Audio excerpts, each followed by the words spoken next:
So that's why it's a lot more complicated, because within the black demographic, it's so vast. There's so many different tribes, let's say, that just ain't one president speak for us. Where within them, guess what they align under that only requires one voice? That motherfucking Rasa. Right. That Mexican heritage. That's what linked him. See, we disassociated ourselves with Africanism. But even in Africa, all Africans don't go under one banner as Africans. That's something that we've subscribed to within the diaspora. They're either I'm a Nigerian, or I'm from Congo, or you dig what I'm saying? They're more on the ethnic tip, just like we is in the urban demographics in California. But with the Hispanics, especially in America, in the penitentiary, they're able to align up under their Hispanic, their Mexican heritage. And that's the one thing that allows that one voice to resonate within all their minds. Within blacks, there's so much separation, homie. It's hard for us to gather that voice. But now this is what brings the next link to our conversation, from where you were trying to articulate to me that what I was espousing about the revolutionary movement was of an ancient context.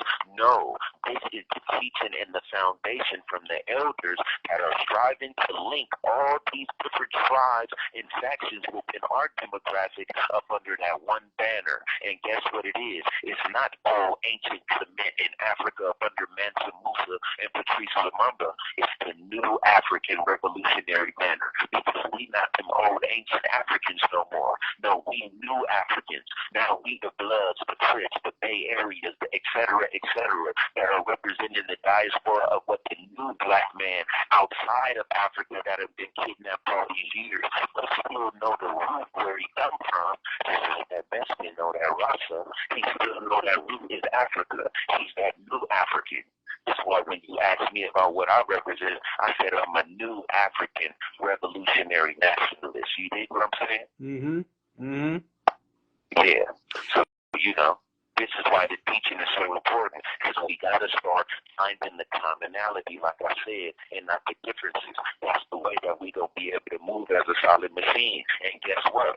How can an individual be upset with an African that come from the Damo tribe originally, but elevate to a framework now, which is just as concerned about your safety as a warrior, but as I am about the advancement of your grandma and your mama in the community? Not to knock the homies, but bloodism in its form represented today don't even really look out for the homies like it's supposed to. You think it's considering a nigga mama and grandma and the children's well-being and sustenance on a higher level as well? So how can the individual who now see his homie elevate to a level where now he's not considering just the demographic of the community? This call and your telephone number will be monitored and recorded. Which is the military branch, the gangs, the homies, the set, but the entire community, which is now inclusive in considering the welfare of the grandbaby, the grandmas, and the children as well. Now it then went to that revolutionary mind frame, that stand up in that black man mind frame, but not severing my ties with the revolutionary branch or the military branch, because that's where I come from, and I understand that that's just as instrumental as the elevated part. But they're all mechanisms of the machine. That's what we got to strive to. Mm-hmm. I agree. When a European man come home and tells his mom and dad he joined the Marines or the Army, they call all the family members and celebrate. Mm-hmm. You have 60 seconds remaining. Mm-hmm. And we ain't just prideful enough to outright tell our moms and dads we done joined the Pyrus or the Emerald Hills Blood, because we know that representation doesn't have a positive connotation. That's a sham connotation. We need to change that demographic, bro. I agree. We the motherfuckers, this should be young Pyrus on Skyline and Meadowbrook with red flag in their right pocket and around their nail with fly ass flame caps on. We can all smoke shit to the children from Skyline and Meadowbrook safe, because that's their responsibility, bro. Yeah. That's your community, blood. On everything. On the police to patrol and make sure shit is right, blood. When Miss Johnson, who's been living up here 80 years, house get broken into, blood. It ain't on the motherfucking SPPD to come and harass people. Miss Johnson should know a number to call of the community representatives that's gonna not only get her belongings back, but lace the young homie, blood. Why is you up in the set, robbing the set, blood? That don't work like that. You dig what I'm saying? Man, do I? Yes. Again. again, man. That's a little Spank Booty, man. Live, you know what I'm saying? Coming from the penitentiary, man, up there in where you at, the high desert, Susanville, man. We chopping and bopping, man, on some real life gangster. And when I say gangster, man, I mean political, presidential aspects of the way we living now and the way that we should try to accommodate and live in the future, man. You know what I mean? He calling right back, man. We gonna tap right back in. Because today, like I say, today is his day. You and have we're a doing it prepaid for call real. from Maurice. You're right. He's speaking that real. an That's what he incarcerated exactly. individual at Hey, the shout out Highland to State Top. Prison, What is that? Pleasantville, Topless Talk. California. This call Topless and your Talk. telephone number will be That's monitored what's. and recorded. You have We a talking prepaid that real call. today, You will not be homie. charged for this call. We talking To that accept real this today, call, homie. You know what I'm say saying? or And this is dial he's 5 speaking now. on the same way I feel. This is how Thank you for Nas using J Gangsta Global Boy Tel Barbie Link. feel, bro. You know what I'm saying? It's bigger. It's bigger than what we think it is. Go ahead, Lil Spank. Go ahead, bro. You still tapped in, man. Talk to them, man. They online. They listening. Oh yeah, all the time. Shout out Lil D Fresh. Shout out Top. What is that? Toppers Talk. Man, hey, man, stay digged in, cause my boy letting us know the real. This is how I feel. How he feel is how I feel, homie. You know what I'm saying? We need to bring more love. We need to bring more respect and value to this little thing of ours, man. Go ahead, Lil Spank. Yeah, all the time. And so it's just like I said, but you always gonna have your antagonist, homie. And by that I mean in today's lingo, your haters or individuals who are just willing to sabotage your aims, homie. You always gonna have your backbiters and detractors, because one thing I learned, and this is about this book I read by Patrice Lumumba, that in order to discredit the movement, you gotta discredit the man. So if you could discredit the person who's articulating a certain thing, regardless of how good it may be for the collective, you will discredit everything he stands for. So now when you take into consideration, like you were saying, these different caricatures that individuals put up and how they've been manipulated and doctored. Remember you was asking me about that earlier when you talk about the little video that the propaganda individuals put out. Now you start to see, damn, this is some more funny game related. Ain't nothing I'm talking about when I'm bringing up a nigga on some gangster charges worthy of no motherfucking caricatures and shit, G. This shit is sincere shit that niggas been died for and got life sentences for, and some homies, well, now they getting condemned brothers up off death row, but that individuals done really put blood, sweat, and years in. Ain't nothing funny, mimicky, entertainment about none of this shit, bro. This shit's sincere, homie. Now, if you trying to get a laugh about a motherfucker, then we gonna call the young African that you just had on the show, and we gonna allow him to exercise his level of expertise in the comedic field. But when it comes to the rules and regulations of this gangster shit, and young impressionable homies is listening, and like I said, with the stages of bastardization, they don't have no real fathers at home.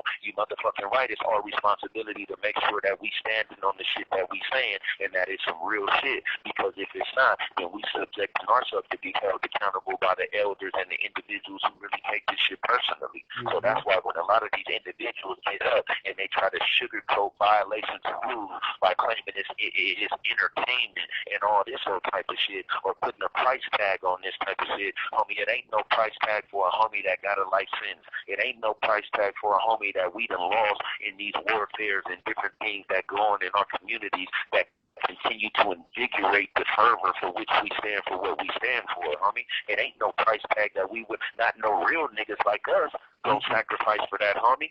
So how dare an individual take this shit for granted and mimic it or belittle it in a character type way? Nah, that seems conducive with an individual with a political agenda, and like I said from the beginning, he's looking to discredit the man, because if you can discredit the man, it don't say honorably and up under righteous pretense, it say simply to discredit the man or attempt to, and everything a nigga stand for gonna be discredited.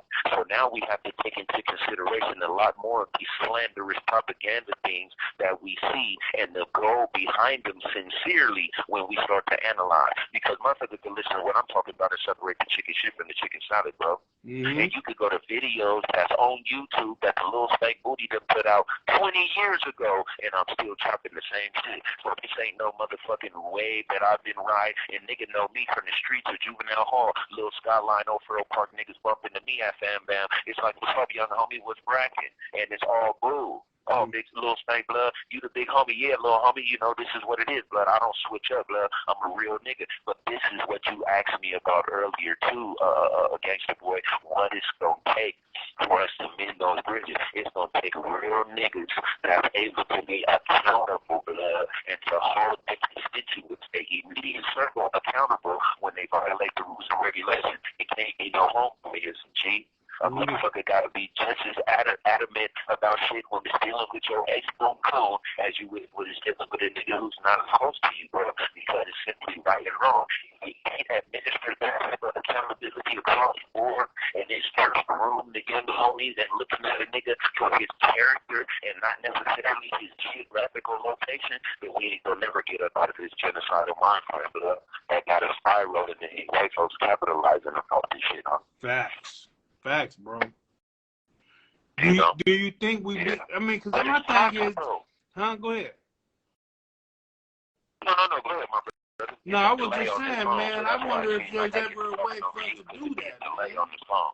I was just wondering if there's ever a way to do that, man. Because, like I said, man, I feel like a lot of the push can come from the penitentiary. If people knew if they was gonna get so let me say this. You know how the Serranos, bro, if you go to prison, for killing another Serrano, your ass is a lever. You know what I'm saying? And so off top, you know what I'm saying, immediately they kind of cut off that part of their little game. Because when I first started going to jail, they was, you know, Lomita Village and Encanto, PH, they was funking like hell. You know what I'm saying? But then, you know, once the line started being pressed on them,